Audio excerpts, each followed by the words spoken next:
Hello दोस्तों, स्वागत है आपका हिंदी मेला भाग 2 में। बाबू उदय भानुलाल का मकान बाज़ार में बना हुआ है।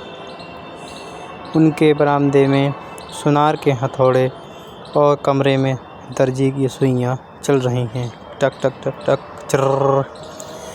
सामने नीम के नीचे बड़ी चारपाई बना रहा है।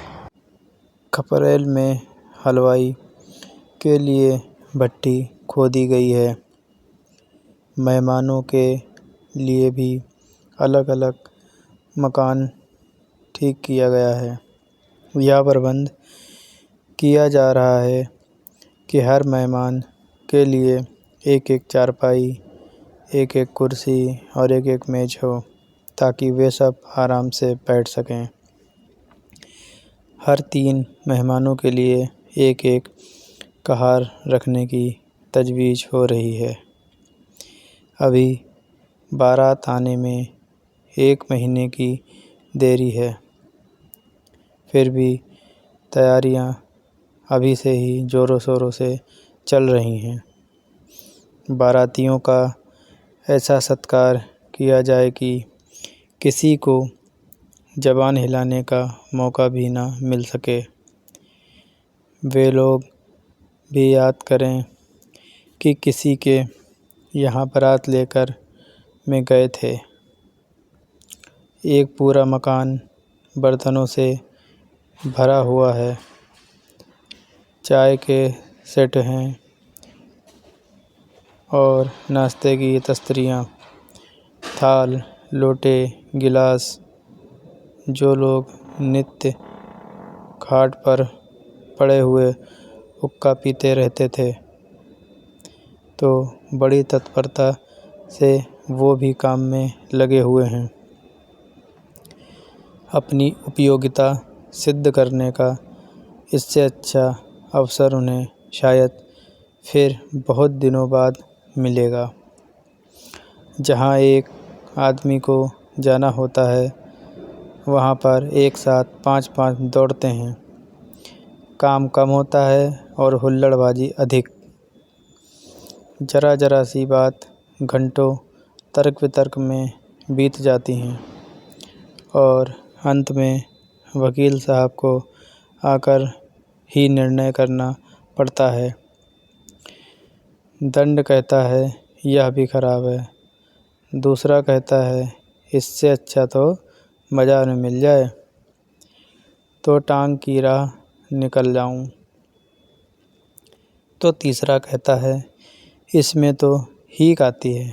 चौथा कहता है तुम्हारी नाक ही सड़ गई है बे, तुम क्या जानो घी किसे कहते हैं। जब से यहाँ आए हो घी मिलने लगा है, इससे पहले तुम क्या जानो, और नहीं तो घी के दर्शन भी नहीं होते थे तुमको। इस पर तकरार बढ़ जाती है और वकील साहब को भी झगड़ा चुकाना होता है। इधर उदय भानु तब कहाँ जा रही हो? कल्याणी, तुम यह पूछने वाली कौन होते हो? ईश्वर की सृष्टि में असंख्य प्राणियों के लिए जगह है। तुम क्यों इतना बोलते हो? तुम क्यों पूछ रहे हो? क्या मेरे लिए यह नहीं है? इतनी बात कहकर कत्याणी कमरे में से बाहर निकलकर चली गई थी। आंगन में जाकर उसने एक बार आकाश की ओर देखा, मानो तारागण को साक्षी दे रही है कि मैं इस घर से कितनी निर्दयता से निकाली जा रही हूँ। रात के 11 बज गए थे। घर में चारों तरफ सन्नाटा ही छा गया था। दोनों बेटों की चारपाई उसी के कमरे में ही रहती थी। वह अपने कमरे में आई तो देखा चंद्रभानु सोया है। सबसे छोटा सूर्यभानु चारपाई पर से उठ बैठा है, मतलब सोकर उठ गया है। माता को देखते ही बोला, तुम तहाँ दई थी अम्मा? कल्याणी दूरी खड़े खड़े बोली, कहीं तो नहीं बेटा, तुम्हारे बाबूजी के पास ही गई थी। सूर्य, तुम तली गई, मुझे अकेले दर लत्ता, तुम त्यों तली दई थी बताओ। यह कहकर बच्चों ने गोद में चढ़ने के लिए दोनों हाथ फैला दिए। कल्याणी अब अपने को न रोक सकी।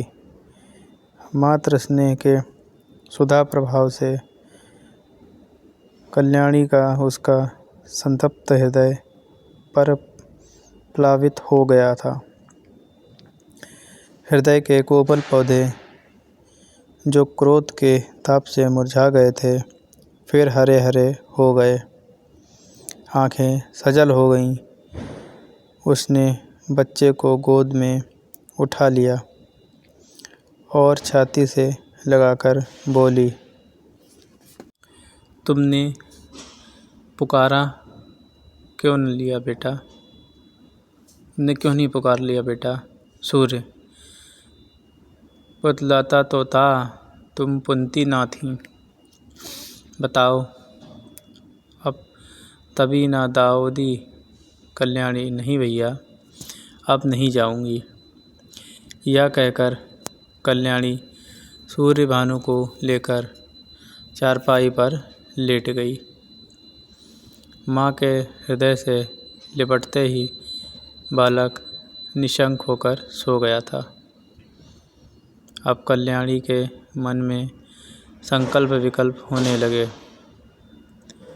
पति की बातें याद आती तो मन होता घर को तिलांजलि देकर चली आऊं, मतलब वहाँ एक बार जाकर वापस आ जाऊं। लेकिन बच्चों का मुंह देखती तो वात्सल्य से चित्त गदगद हो जाता था। बच्चों को किस पर छोड़कर चली जाऊं। मेरे इन लालों को कौन पालेगा? ये किसके होकर रहेंगे? कौन प्रातःकाल इन्हें दूध और हलवा खिलाएगा? कौन इनकी नींद सोएगा, इनकी नींद जागेगा? तुम्हारे लिए सब कुछ सह लूँगी बच्चों। निरादर, अपमान, जली कटी, खरी खोटी, घुड़की झिड़की, सब तुम्हारे लिए सह लूँगी। कल्याणी मन ही मन यह सोचती रही। कल्याणी तो बच्चों को लेकर लेटी, पर बाबू साहब को नींद न आई। चोट करने वाली बातें ही बड़ी मुश्किल से भूली सती। उफ़, यह मिजाज, मानो मैं ही इनकी स्त्री हूँ। बात मुँह से निकलनी मुश्किल है। अब मैं इनका गुलाम होकर रहूं। घर में अकेली वह रहे और बाकी जितने अपने बेगाने हैं वे सब निकाल दिए जाएं।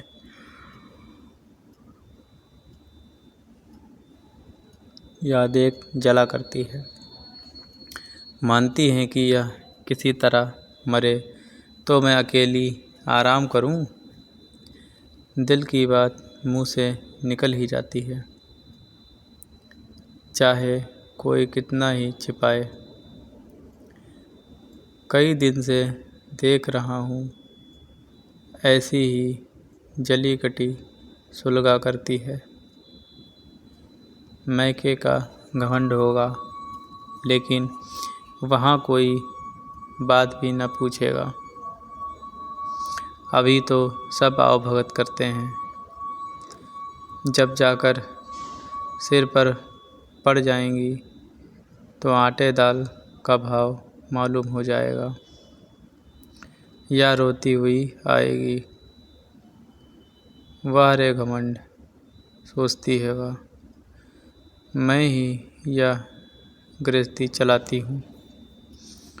अभी तो 4 दिन को कहीं चला जाऊं तो मालूम हो जाएगा, सारी शेखी किरकिरी हो जाएगी। एक बार इनका घमंड तोड़ ही दूं।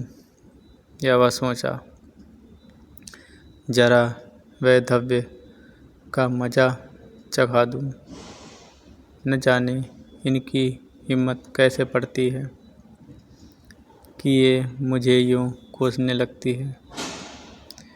मालूम होता है प्रेम इन्हें छू नहीं गया, या समझती है, या घर से इतना चिपटा हुआ है कि इसे चाहे जितना कोसूं टलने का नाम नहीं लेगा।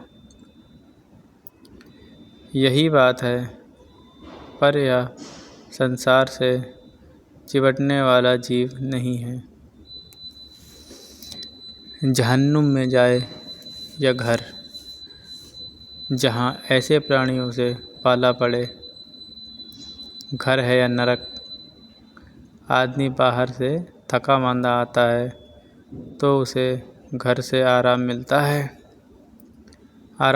है।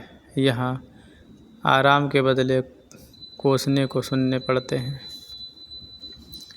मेरी मृत्यु के लिए व्रत रखे जाते हैं। यह है 25 वर्ष के दाम्पत्य जीवन का अंत। बस चल ही दूँ अब, जब देख लूँगा इनका सारा घमंड धूल में मिल गया और मिजाज ठंडा हो गया तो लौट आऊँगा। अब 4-5 दिन काफ़ी ही होंगे। लो तुम भी याद करोगी कि किसी से पाला पड़ा था। यही सोचते हुए बाबू साहब अब उठे, रेशमी चादर गले में डाली, कुछ रुपए लिए, अपना कार्ड निकालकर एक दूसरे कुर्ते की जेब में रखा और छड़ी उठाई और चुपके से बाहर निकल पड़े। सब नौकर नींद में मस्त सो रहे थे, किसी को कुछ नहीं होश था। कुत्ता आहट पाकर चौंक पड़ा, उनके साथ वो भी चल दिया। पर यह कौन जानता था कि यह सारी लीला विधि के हाथों से रची जा रही है।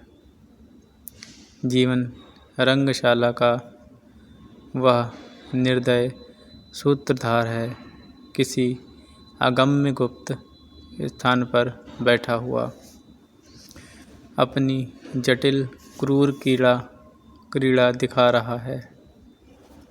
यह कौन जानता था कि नकल असल होने जा रही है, अभिनय सत्य का रूप ग्रहण करने वाला है। निशा ने इंदु को परास्त करके अपना साम्राज्य स्थापित कर लिया था। उसकी पैशाचिक सेना ने उसकी प्रकृति पर आतंक जमा रखा था। सद्वृत्तियाँ मुँह छिपाए पड़ी थीं और वृत्तियाँ विजय गर्व से इठलाती फिरती थीं। मतलब उल्टा चल रहा था। वन में वन्य जीव शिकार की खोज में विचर रहे थे और नगरों में नरपिशाच गलियों में मंडराते फिरते थे। बाबू उदय भानु लाल टपके हुए गंगा की ओर चले जा रहे थे। उन्होंने अपना कुर्ता घाट के किनारे रखकर 5 दिन के लिए मिर्ज़ापुर चले जाने का निश्चय किया था। उनके कपड़े देखकर लोगों को लगा कि वे डूब गए होंगे और उन्हें डूब जाने का विश्वास हो जाएगा। कार्ड कुर्ते की जेब में था ताकि यह पता लगाने में कोई दिक्कत ना हो सकी थी कि ये कौन है और किसका कार्ड है। दम के दम सहारे शहर में खबर मशहूर हो जाएगी। मतलब ये खबर आग की तरह पूरे शहर में फैल जाएगी। 8 बजते बजते तो मेरे द्वार पर सारा शहर जमा हो जाएगा। तब देखूं देवी जी क्या करती है। यह सोचते हुए बाबू साहब गलियों में चले जा रहे थे।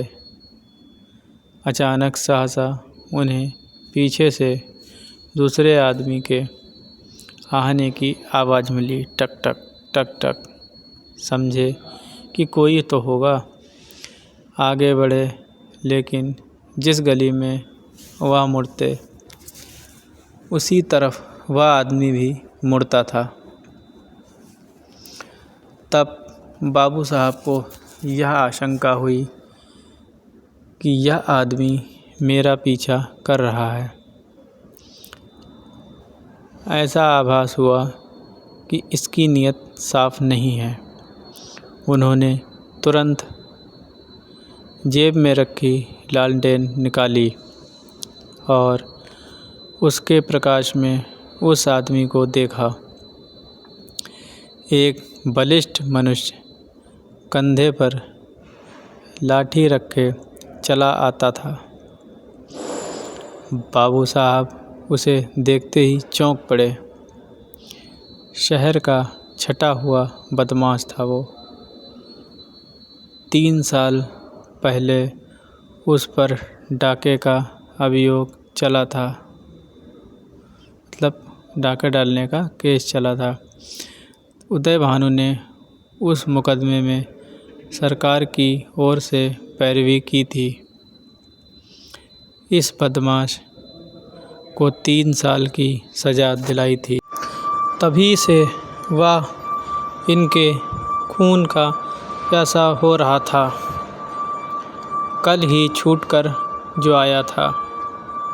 आज बाबू साहब अकेले रात को जब उसको दिखाई दिए तो उसने यह सोचा इनसे दांव चुकाने का यह अच्छा मौका है।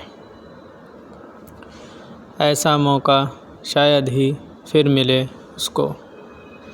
तभी वह तुरंत पीछे पीछे हो लिया और वार करने की घात में ही था कि बाबू साहब ने जेब में रखी लालटेन जलाई। बदमाश जरा ठिठक कर बोला, क्यों बाबूजी, पहचानते हो ना हमें? मैं हूँ मताई। बाबू साहब ने डबट कर कहा, हट, तुम मेरे पीछे पीछे क्यों आ रहे हो? मताई बोला, क्यों क्यों, किसी को रास्ते चलने की मनाही है क्या? या गली तुम्हारे बाप की है क्या? बाबू साहब जवानी में कुश्ती तो लड़ते थे, अब भी हष्ट पुष्ट आदमी दिखते थे। दिल के भी कच्चे ना थे। छड़ी संवार कर तुरंत बोले, अभी शायद मन नहीं भरा तुम्हारा, अब भी 7 साल को जाओगे, मतलब 7 साल के लिए जाओगे। मताई बोला, मैं 7 साल को जाऊंगा या 14 साल को, पर तुम्हें जीता न छोड़ूंगा। हाँ, अगर तुम मेरे पैरों पर गिरकर माफ़ी मांगो और साथ में कसम खाओ कि अब किसी को सज़ा न कराऊंगा तो छोड़ दो तुम्हें। बोलो, मंजूर है? उदय भानु बोला, तेरी शामत नहीं आई। तेरी शामत तो नहीं आई मताई, शामत मेरी नहीं आई, अब तुम्हारी आई है। बोलो, खाते हो कसम? एक उदय भानु, तुम हटते हो कि मैं पुलिसमैन को बुलाऊं? मताई, 2 उदय भानु, दोनों आपस में गरज कर, हट जा बदमाश सामने से। मतई 3 मुँह से 3 शब्द निकालते ही 1 2 3 बाबू साहब के सिर पर लाठी का ऐसा तुला हुआ हाथ पड़ा कि वह अचेत होकर ज़मीन पर ही वहीं पर तुरंत गिर पड़े। मुँह से केवल इतना ही निकला, हाय मार डाला। मतई ने समीप आकर देखा तो सिर फट गया था और खून की धार निकल रही थी। नाड़ी का कहीं पता नहीं था। वह मतई समझ गया कि काम तमाम हो गया है इस बुड्ढे का। उसने कलाई से सोने की घड़ी खोल ली, कुर्ते से सोने के बटन भी निकाल लिए, उंगली से अंगूठी उतारी और अपनी राह पर निकल गया, जैसे मानो वहाँ कुछ हुआ ही नहीं था। हाँ, इतनी दया की कि लाश रास्ते से घसीटकर किनारे डाल दी थी। हाय बेचारे, क्या सोचकर चले थे और क्या हो गया। जीवन तुमसे ज़्यादा आसार भी दुनिया में कोई वस्तु है क्या? क्या उस दीपक की भांति की क्षणभंगुर भी नहीं है, जो हवा के एक झोंके से बुझ जाता है। पानी के एक बुलबुले को देखते हो, लेकिन उसे टूटते भी कुछ देर लगती है। लेकिन इस जीवन में तो उतना सार भी नहीं, मतलब इतना सब कुछ जल्दी क्या हो जाए कुछ पता नहीं। सांस का भरोसा ही क्या। और इसी नश्वरता पर हम अभिलाषाओं के कितने विशाल भवन बनाते हैं। नहीं जानते नीचे जाने वाली सांस कब ऊपर आएगी या नहीं, पर सोचते हम इतनी दूर की हैं कि हम मानो अमर हैं, अमर हैं, अमर हैं। तो दोस्तों, ये कहानी आपको कैसी लगी लाइक करें और प्यारा सा कमेंट करें, और हाँ, अगले भाग के लिए चैनल को सब्सक्राइब करें। चलिए मिलते हैं वीडियो के अगले भाग में, तब तक के लिए बाय बाय।